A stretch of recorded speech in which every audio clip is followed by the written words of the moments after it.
Guys, just waiting 2 more minutes, if that's okay.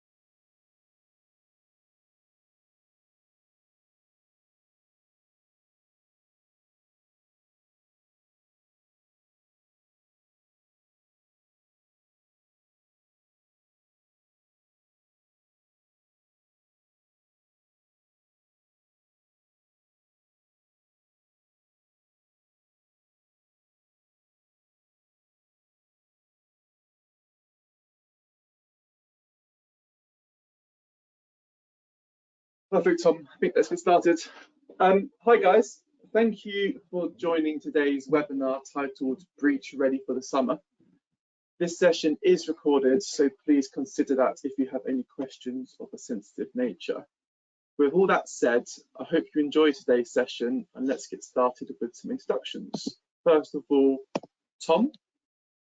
So I'm Tom. I'm one of the lead security engineers here at Claranet. I work in the SOC, so I work on the defensive side of things. I have been in the industry now for about 10 years. I've covered everything from server administration at the start all the way through to deploying and managing SOCs and SIEMs and EDR tools. So I'm here to talk about everything from a blue team perspective and how we do things in defense.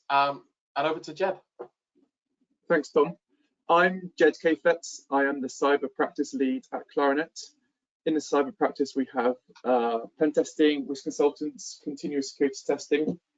I started my career as a pen tester and moved into red teaming and offensive security management. So I'm here to represent the offensive and red team governance, risk and compliance side of today's webinar. So this webinar is aimed at IT/cybersecurity managers, but hopefully the content appeals to everyone. We're going to start off by talking about internet-facing infrastructure and how that links to supply chain. We're then going to discuss the life cycle of a zero-day and then move over to who the threat is, with the ambition of you being able to identify who the threat is to your organization, what their MO is, and start thinking about the level of investment you need to bring to your business to counter and mitigate the threat. So I wanted to start this off by just taking a look at what we have out there, because I think the estate has changed so much, particularly over the past 3 years, 4 years, that now we no longer have what we used to have in IT, which was a very walled garden. It was very closed off. We hosted everything internally. We had SANs, we had storage, everything was inside our network, and we didn't really have anything that was outside the network. The move to cloud computing changed that a lot. And then as we saw through COVID, giving people the ability to work remotely means we have to depend more on hosted systems. We have to allow more things into our networks. We have to allow more touch points inside our networks, but also just not as well at work. We have a lot more things. We have a lot more IoT. There are a lot of benefits to having these systems in place, but what it ends up with in our security focus is we have an estate that is very spread. We have way more touch points than we've ever had before. And we see these things being spread further and further apart, and we see all of these different areas. And that causes a problem with us in the blue team side of things, because we now have many different systems that we need to monitor. We have many different places we need to take logs from. Some of those places may not even give us the logs we want, so we need to look at different ways of wrapping around them. From a red team perspective in Jed's world, there's many different touch points that we can have, some of which you don't own. So some of which you're having to rely on third parties to patch, to maintain, to increase their security focus. And that presents us as a problem. And that presents us open to a lot of risk, and that's where we see this supply chain coming in, and that's where we see this supply chain attacks happening. We've opened up our systems. We now rely on people. We no longer have control of majority of some of our systems. What are we going to do to make sure that we contain that risk? What are we going to do to make sure we manage that risk? Brilliant, Tom. So what is your external facing infrastructure? This might seem as though we're teaching you to suck eggs, but the question I have for you right now is, do you assess your internet facing infrastructure regularly? Now, I'm assuming the answer is yes, but my follow-up question would be, do you have full coverage of all the internet facing assets, and how do you know? The reasons for these questions is that for SME, SMB, and mid-enterprise businesses, organizations, your external infrastructure pulses and moves every day. You have new applications being introduced to your organizations. You've got constant mergers and acquisitions happening. Claranet, for example, grow by acquisition, and our internet-facing infrastructure changes all the time. You've got office locations around the group opening, closing on a monthly basis. Maybe not closing, but opening on a monthly basis. You've also got disaster recovery IPs. So every internet connection in every office has another ISP or another internet connection with another set of IPs. I did pen testing once for one of the largest venture capitalist firms in London, which lit up the SOC one day, and I couldn't establish the touch point of why it lit up the SOC. And it turned out to be a VPN server on their disaster recovery IPs that they hadn't patched, and an attacker was able to get in. The point I'm trying to make here is that your external infrastructure is changing all the time, and you need processes in place to address this, as the current biggest threat to your external infrastructure is a supply chain breach. Now, what do I mean by supply chain? A supply chain, for example, is if you use FortiGate on your firewalls, or a CCTV provider, or a file sharing platform. These all form part of your supply chain. I'm now not strictly talking about whether your supply chain themselves got breached, like the SolarWinds. I'm talking about anything you have on your external infrastructure that's off the shelf. They are considered your supply chain. So anything exploitable that has a vulnerability on your external infrastructure as part of your supply chain can be compromised on these systems. So the next question I have, or which you're probably thinking, is regardless of how effective your vulnerability management is from an external infrastructure perspective, yes, you might not get full coverage on your vulnerability scans, but you might think you have excellent patch management. Should this be a concern? Now, I want to draw your eyes to the next slide, thank you, which is the 0-day life cycle. Now, last year I read a book called This Is How They Tell Me the World Ends by a lady called Nicola Perloff. She's the New York Times cyber editor, and it's a fantastic book. It was essentially a blow-by-blow history lesson of all the major attacks from Project Gunman, where Russia intercepted keystrokes on a typewriter in the 1970s, through to Project Aurora in Google in 2010, Stuxnet, and right up until Russia's attack using NotPetya in Ukraine. Now, it doesn't contain anything about the current war, albeit for years, Ukraine acted as Russia's UAT environment for testing cyber weapons. So here's the life cycle of a 0-day. They're researched or stumbled across and then either reported to the vendor or most likely sold on the black market or to a defense agency, who still doesn't report it to the vendor.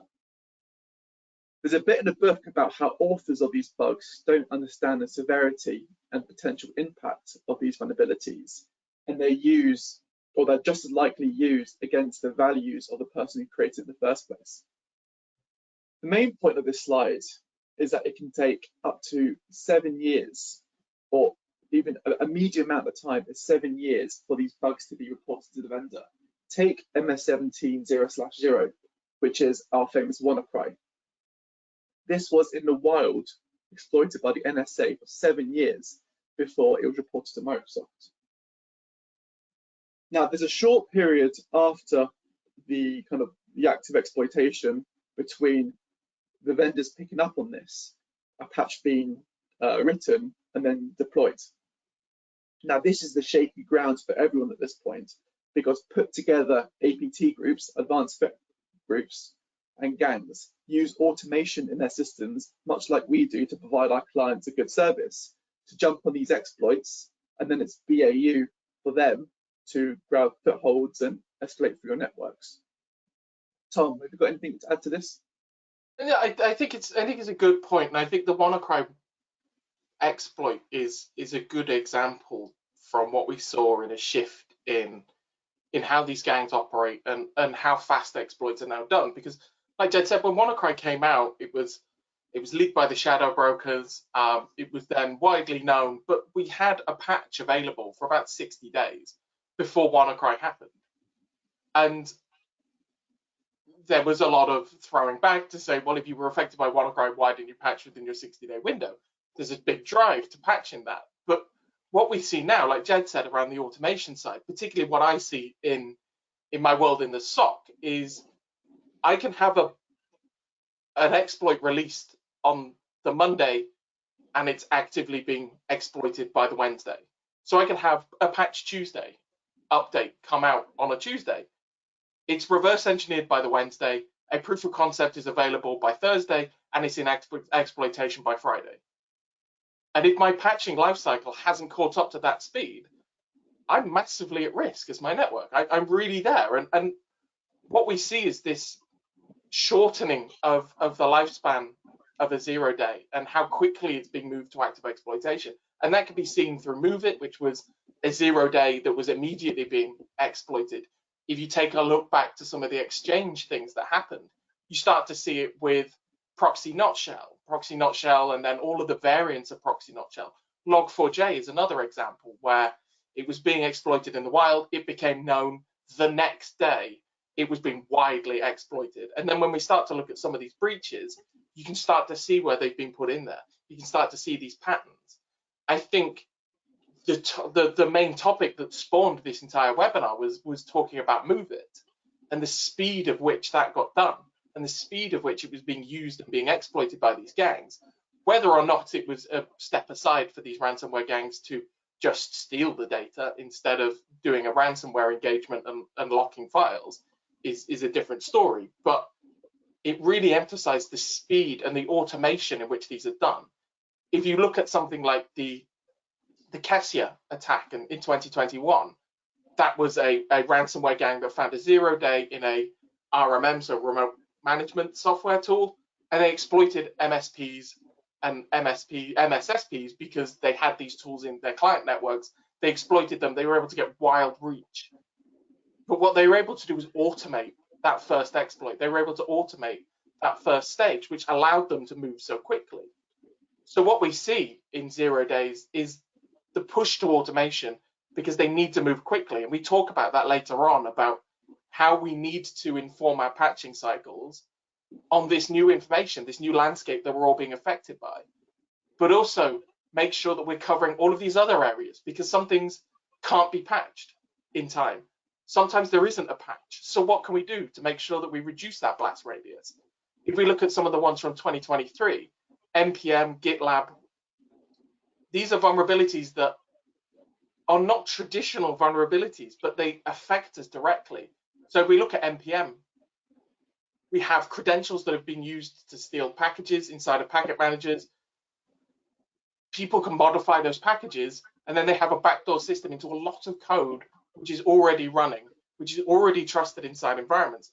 We see this time and time again. There was an interesting blog that was published last week around this area where people were using legacy S3 buckets in AWS that had aged out. Someone was able to hijack that S3 bucket, inject malicious code, and now they have a foothold into a massive number of already running and already trusted programs. We see that in Python quite a lot through pip, which is the packet manager in Python. You see typo squatting there. The most famous one came out that there's a Python library called request. Someone registered one that was a typo of request and was instantly able to compromise thousands of programs which were then put into production, which were then trusted. They were able to inject code. So we can see supply chains come from not only just big companies like Kessia, like SolarWinds, but also from these typo squatting, but also making sure that we know what our vendors are doing, how they're managing their software, how they're passing their updates. Are they keeping things quiet? We don't see that a lot anymore, but historically, vendors would keep patches or keep exploits very quiet because there was reputational damage, possibly. There was potential PR issues. That's what we saw in the past. Things have changed a bit more as we see things like bug bounties come in. There's now incentives for people to release vulnerabilities in a normal way, in a responsible way. But we need to make sure that we're picking these up. And you see it again reflected in all of these breaches that have happened, these big breaches. They're not just their supply chain, they're also our supply chain. If you look at Tyson Foods, for example, that was a ransomware attack. Take a look at Colonial Pipeline. It's not a supply chain attack in the traditional sense, but it has direct repercussions to us as IT engineers, to us as just regular people. If someone disrupts our supply chain, that's going to have a knock-on effect to us.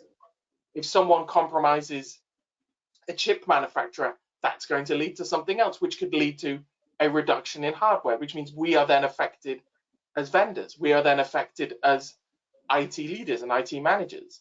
So we need to think about these systems as our responsibility, regardless to whether or not they're our responsibility. And you see it time and time again through these breaches. Things get accelerated, timelines get shortened. We need to make sure that we're on top of this. And we need to make sure that we contain this in a responsible way. So we're not come here to be all doom and gloom. We've got our detect and so we've got a zero-day life cycle again. But how do you detect and defend against 0 days being released? We're going to go in reverse order.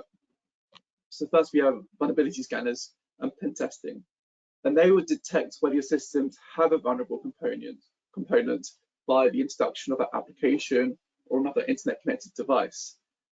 Pen testing, unless you get lucky, will not look to go 0-day hunting on off-the-shelf software. It won't find bugs in the software.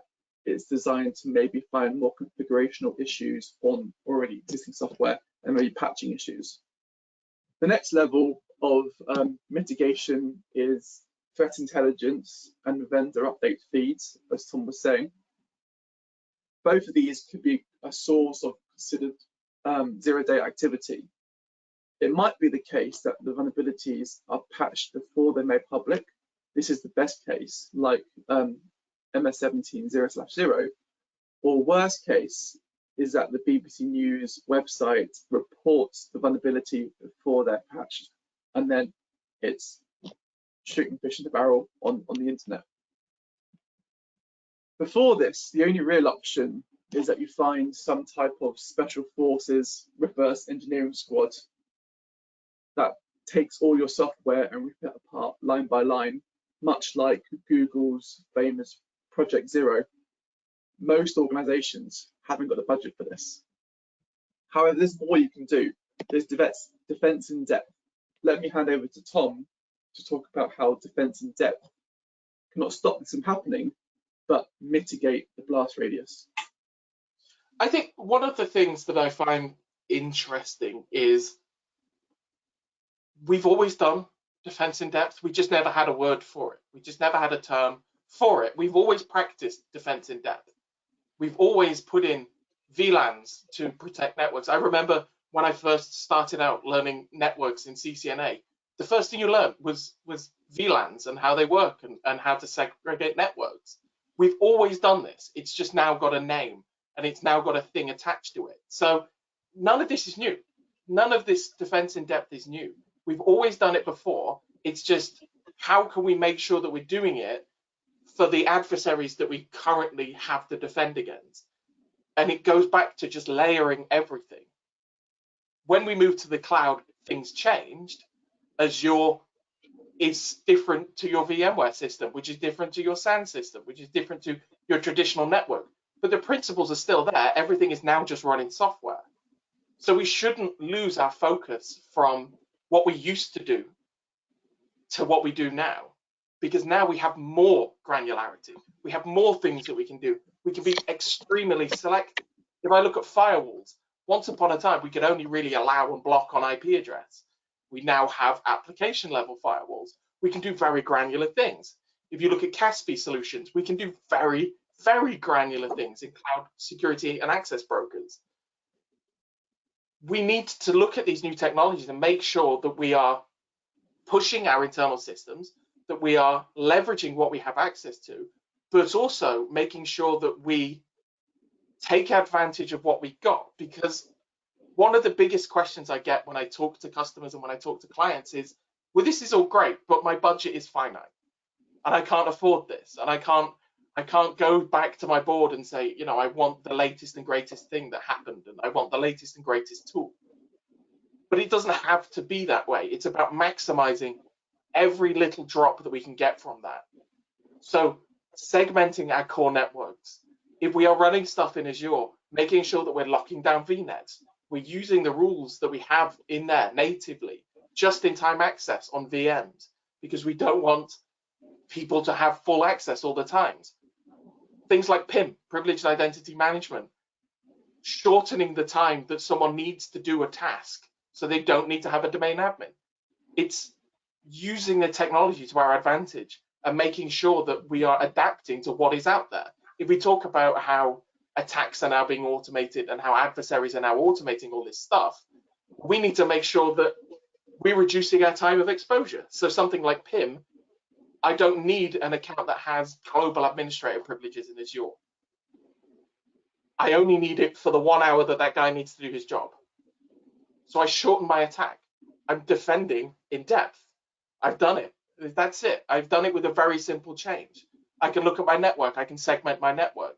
I can replace my legacy EDR, my legacy antivirus, with an EDR solution.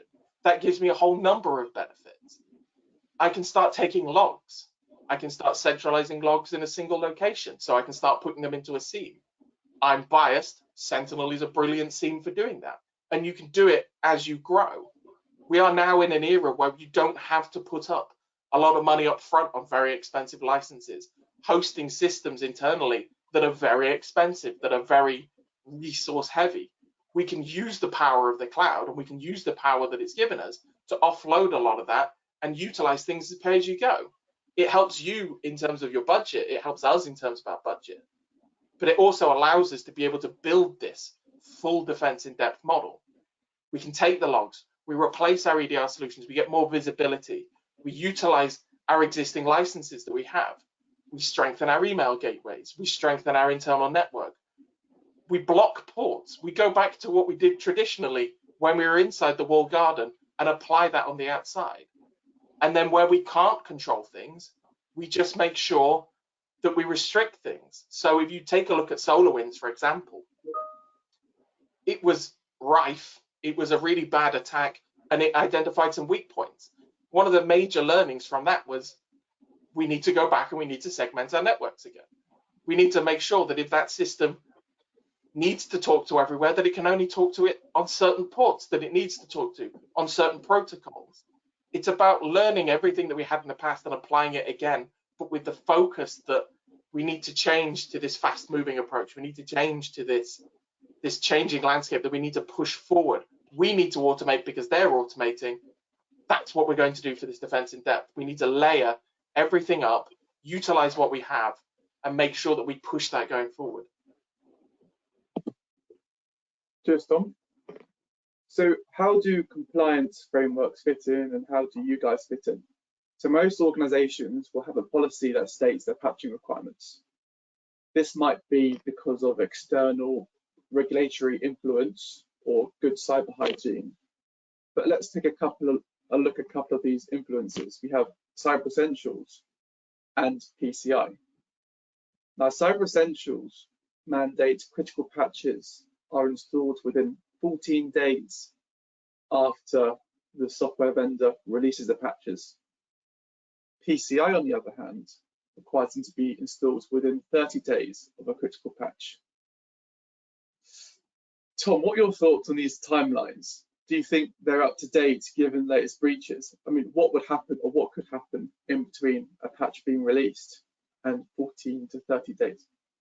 Again, it goes back to what we see, which is this trend towards being more aggressive on automation. So traditionally, it was okay to probably wait 30 days because the chances of an exploit on an internal system were very low. But as we move everything outwards and we expand, like the expanding digital estate, if we move all of these things into their own desperate solutions, we need to be aware of the fact that there is more than ever public facing. And I think there's going to be a change in all of this. That's my personal belief, because attacks are speeding up and these wide patch windows are going to become a problem. And I think particularly when you start to talk about things like GDPR, and we talk about this a little bit later on, we're going to move away from these strict timed things and more to an area which is what's actually reasonable for you to do, what is actually reasonable for us to do as practitioners, and we need to be held responsible for this. We as IT need to accept responsibility for patch management and patch lifecycle. We also need to stress this to boards and to leaders to say, we need to take this seriously. We can't really just live off of this. It's fine, we can keep it, we don't have to patch for 30 days and then we're inside some compliance framework. It's not really going to happen. If you look at Move It, for example, which is a great one, if you'd waited 30 days to patch Move It, your infrastructure would be Swiss cheese. There would be any number of people inside the network after 30 days, and it just doesn't really work. There would be any number of people in after 14 days. If you look at Proxy Not Shell, there would be more web shells than you could possibly count after 30 days. And it doesn't really work anymore. We need to look at this method of speeding it up because our adversaries are speeding it up. And ransomware attacks are becoming quicker. Traditionally, you'd look at 30, 40 days inside a network for a ransomware attack. You now are looking 5, 4, even 2 days because everything is automated. Our adversaries are moving quicker, they're becoming smarter, they're becoming more technically adept. We need to match that. So we're looking to make the point that all businesses are unique, and it is down to you to determine how sophisticated your process needs to be, but that will be based on your threat model. But to make this point, we need to talk about who is the threat and how they link in. So I wanted to bring this slide in because we've talked a bit about where these people fit in on the 0-day life cycle and what we can do to identify and work with them. I mean, if you take a nation state, for example, you're talking about someone who has an unlimited budget in some cases, who has unlimited time and unlimited resource to be able to do something. If a nation state wants to write an exploit for Windows SMB or for a kernel module in Linux, they will find one because they can do that. They can sit there and they can research and they can work it out and they can spend years on a single problem and find one. Is it possible to defend against that? Yes, it is. It's about layering. It's about containment. It's about reduction of that. A nation state is really going after something like SolarWinds. It's going after a high profile thing. They want to use it for cyber espionage. If you go back, way back, Stuxnet, they want to do disruption to another nation. If you look at some of the other things that have happened before, they're really around the disruptive side of things. Nation states traditionally, outside of possibly WannaCry, are not really looking to take anything from us. They're going after other nation states to try and get that. Now, they're going after intelligence, they're going after communications, they're going after IP. They're not going after data. To be disruptive. their MO isn't really the theft of a finance system in a company. They're really not going after an email in an inbox. But when you start to look down this list, that's where you start to see these people coming in. So you start looking at a ransomware gang. Now, whether ransomware gangs are or are not nation state backed is a conversation for an entirely own webinar. But a ransomware gang is the opposite. They're looking for pure disruption. They're looking for as much disruption as possible because that's what's going to make them pay. If they take down an entire network and hold it to ransom and lock everyone out and steal all the files, that's their incentive to ask for money. Because if you didn't have a backup and you didn't have a method of getting that data back, that is possibly your only way of getting it back. So their MO is entirely disruptive based. They're looking for as much damage as possible because that's what's going to get them a payday. And it works. It's $1 billion industry. Activists, they're looking again at disruptive, but then looking more at probably reputational damage. They're looking to how can they disrupt someone that is possibly against their cause. Is there a new documentary that's come out that puts a certain company or certain organization in bad light? That might rally people up to want to cause some damage to their company. That could come in the form of a DDoS. It can come in the form of an email bomb. So sending thousands of emails, overwhelming mailboxes. It's disruptive. They're not really looking at stealing information. They're not really looking at getting into systems. They're looking to cause as much damage as they can. Disgruntled employees is similar, but it's a more homegrown threat. It could be someone who has possibly been put at risk of unemployment, is now annoyed at that fact, so is going to go out their way to steal as much data as they can to take with them because that might strengthen their position in the next company. It may strengthen their position on the outside. They may just start deleting files to be disruptive because they believe that that's their best method for causing reputational damage. Hasn't Twitter gone down a couple of times in the last 3 months because of people leaving? It's quite a few of those at the moment. The tech industry is in a little bit of flux with downsizing and things like that. Disgruntled employees is going to be a thing that moves forward. Twitter is probably a good example of that, of systems being taken down and systems going down, whether that's because of lack of resources, whether that's because of disgruntled employees. Only Twitter know, but we can speculate from the outside. I think when you look at opportunities in script kiddies, I think they're two of the same. I can go onto GitHub and I can search for MS23, whatever, POC, and I can possibly find a proof of concept. I don't really know what it does, but I'm going to start firing it off.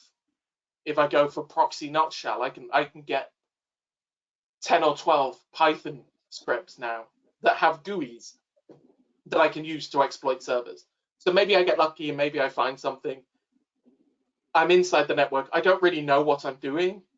So I'm going to be very noisy. I'm going to use attacks that are probably very easy to be able to intercept, that if you go back to your defense in depth are very easy to defend against. But I'm sitting there and I'm really just seeing what I can do. I'm being opportunist. I'm just trying my luck. Maybe I get lucky. Maybe I get onto a system. Maybe I get onto a poorly maintained system, and then I can have my fun and I can do my exploits.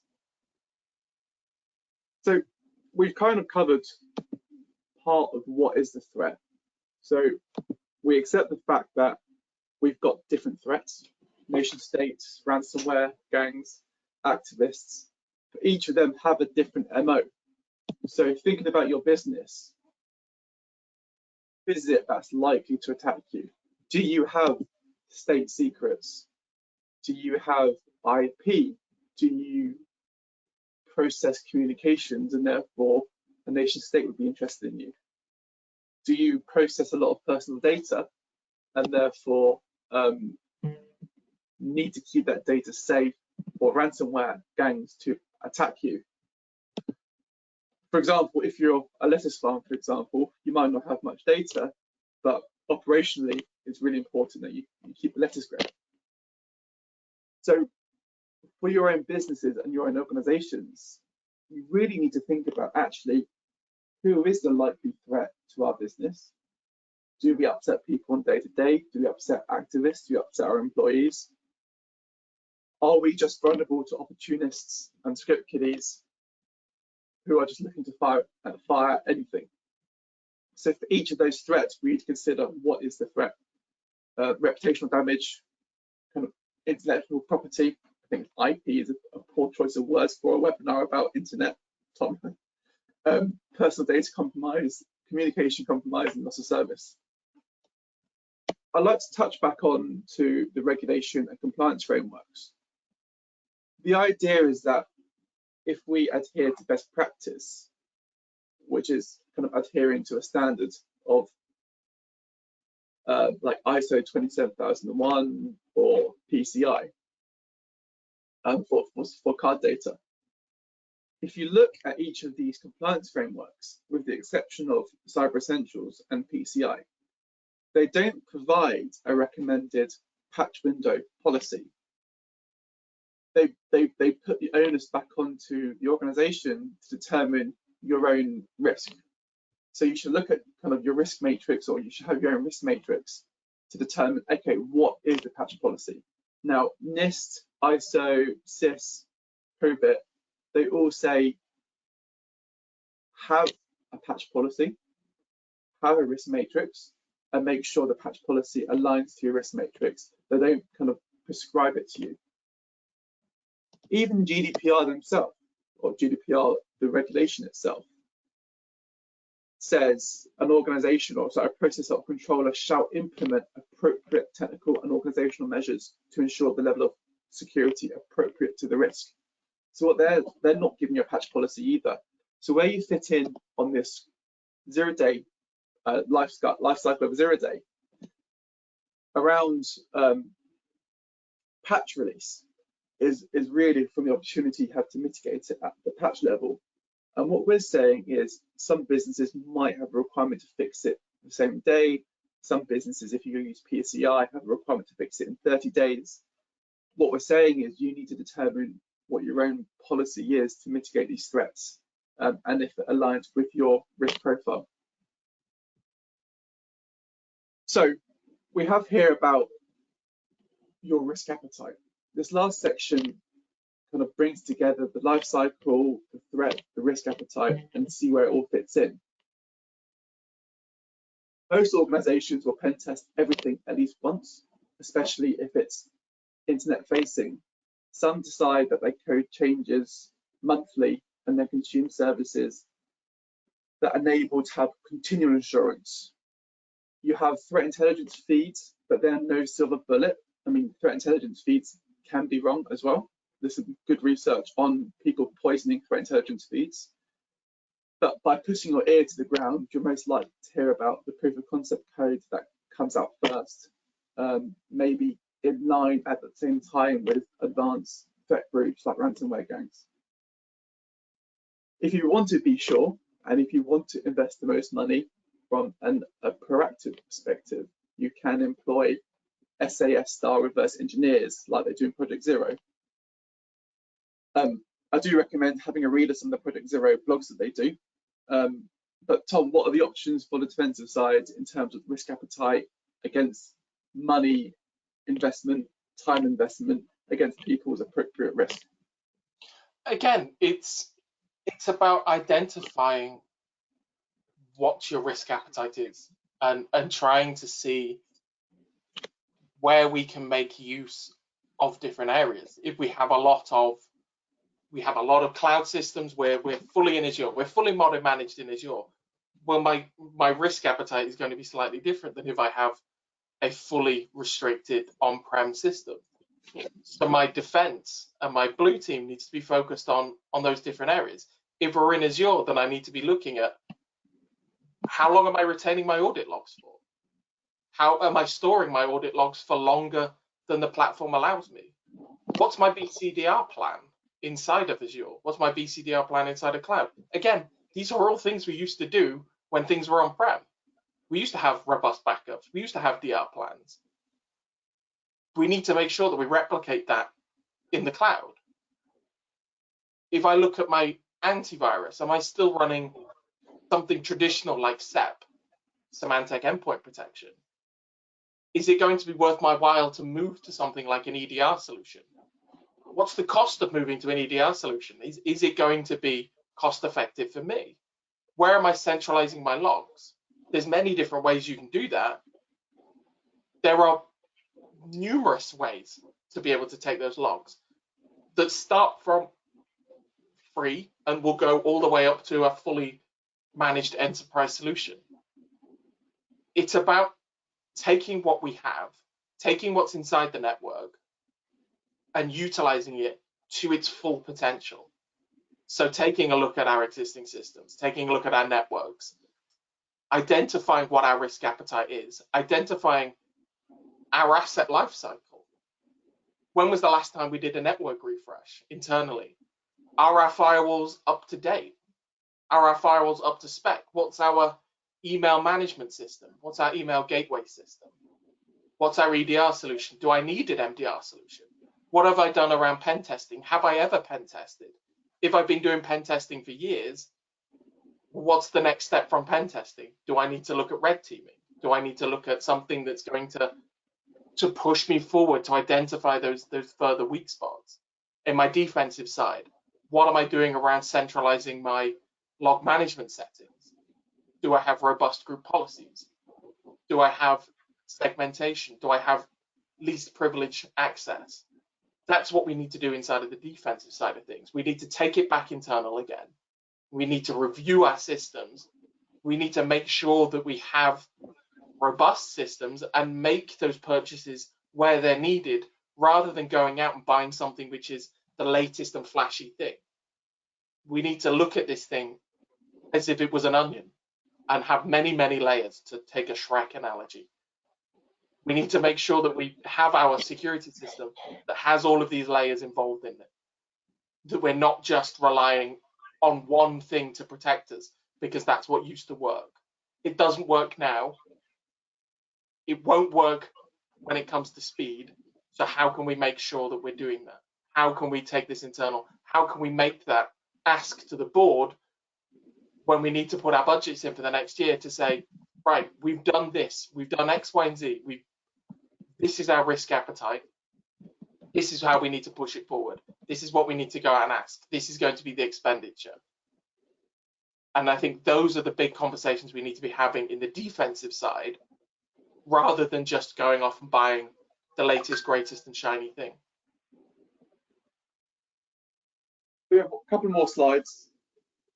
The point we're trying to make here is, if you need help, if you need to understand where your investment and time should fit into the compliance, the regulation, the type of data that you have, if you need help to find the balance between pen testing, threat intelligence, if you want to start employing SAS style reverse engineers again, or if you want to help with defense in depth, that's something we can absolutely help you with. So give us a call, Tom and myself, and we'll happily talk you through it.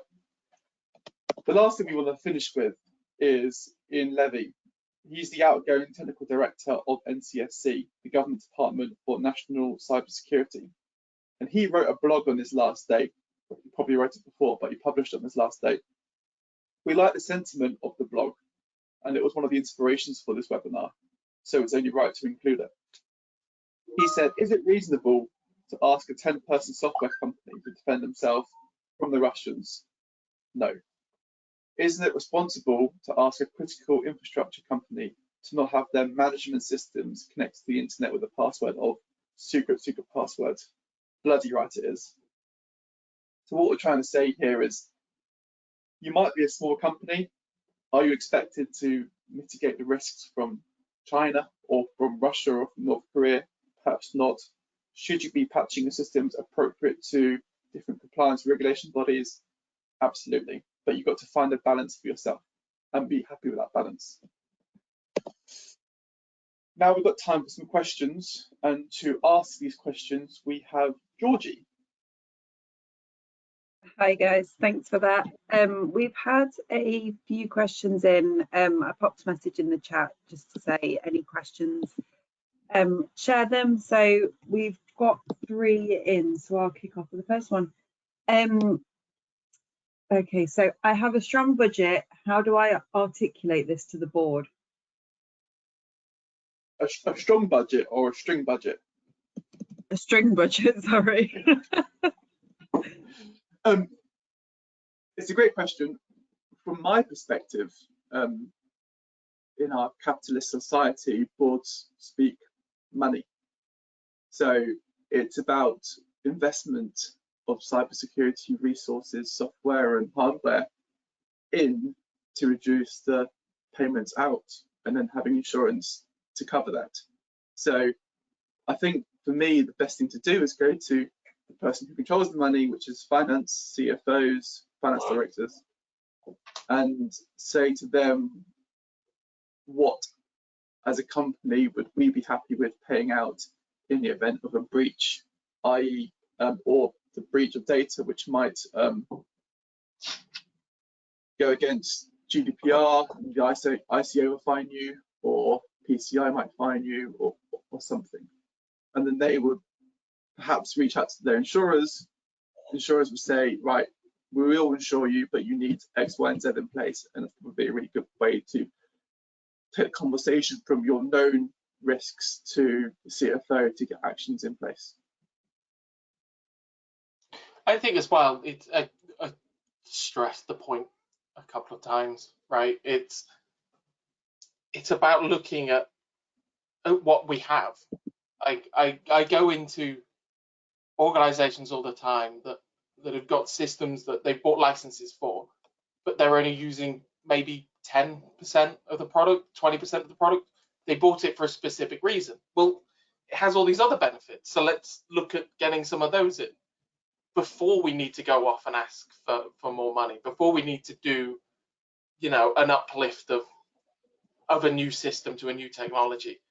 I think there's a lot of benefit to literally squeezing every inch out of all of the systems that we've got and making sure that we do the simple stuff before going off and saying, right, I need to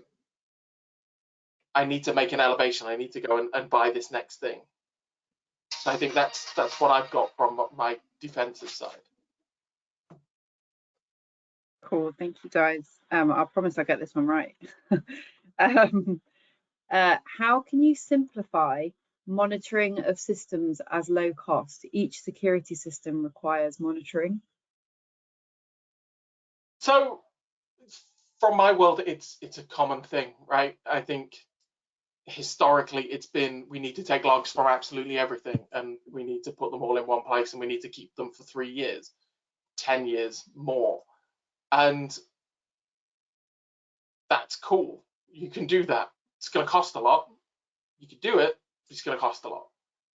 And I think it's about taking a look at your log sources and identifying what is actually relevant. So you go back to talking about your risk appetite. So if I look at something like,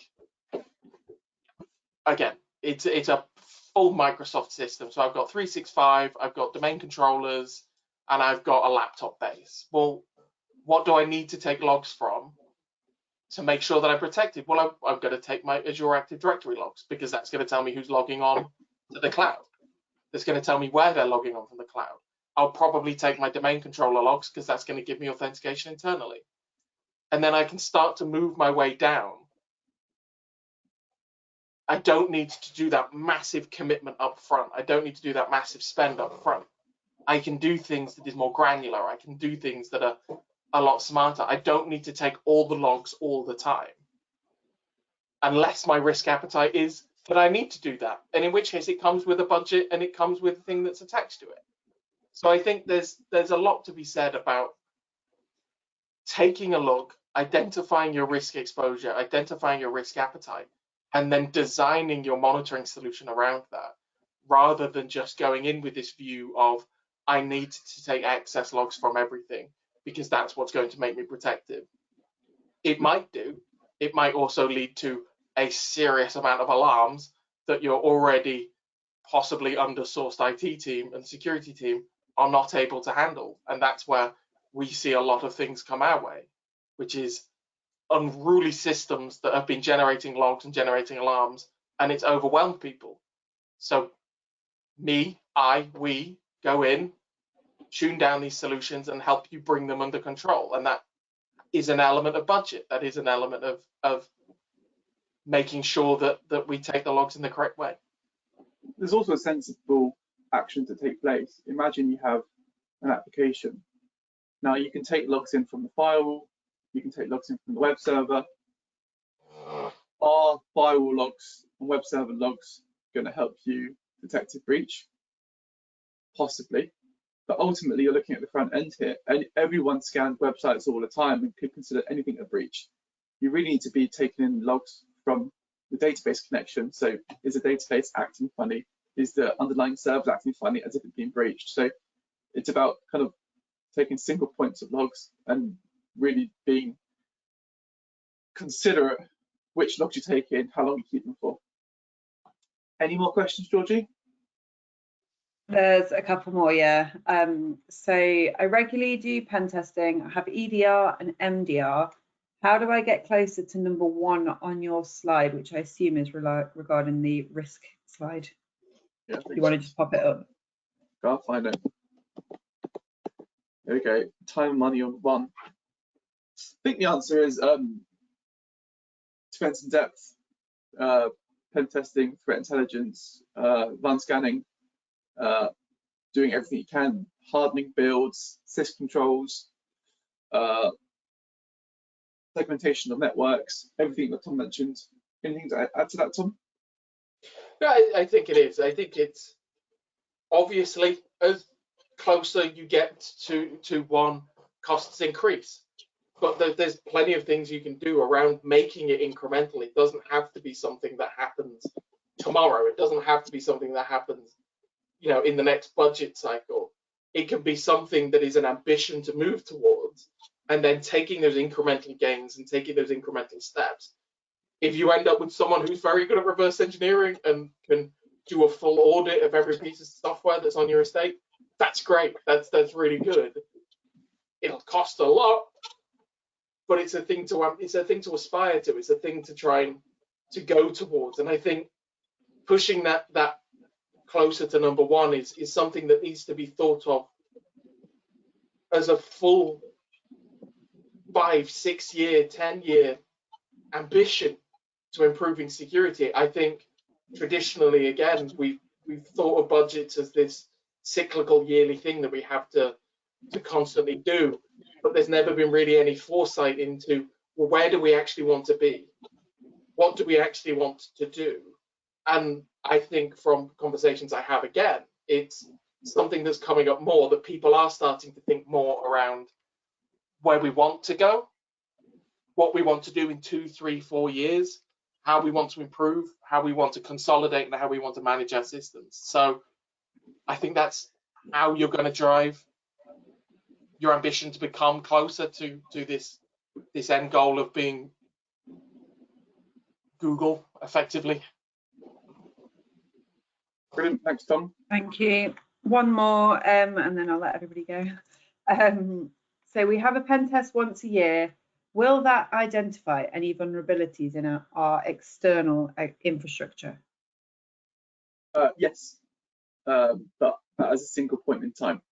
So pen testing will pick up, or should pick up, software-related vulnerabilities. As long as there's a patch released, the scanners out there tend to be pretty quick at making detections for likes of proxy, logon, and log4shell.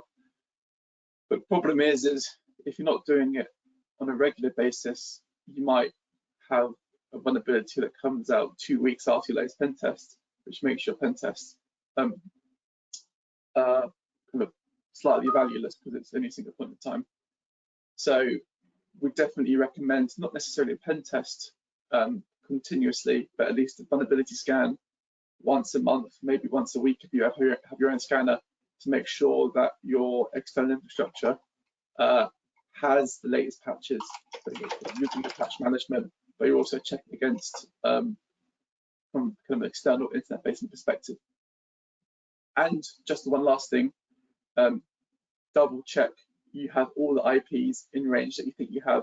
Disaster recovery, office, acquisitions, applications, everything I mentioned beforehand, because it's very, very common for people to miss off at least a dozen or half a dozen IPs, and they're the ones that are likely to be breached because they're the ones that you forget about. I think that's it, Georgie. So thank you, Tom. Yeah, there's no others that have come in, so.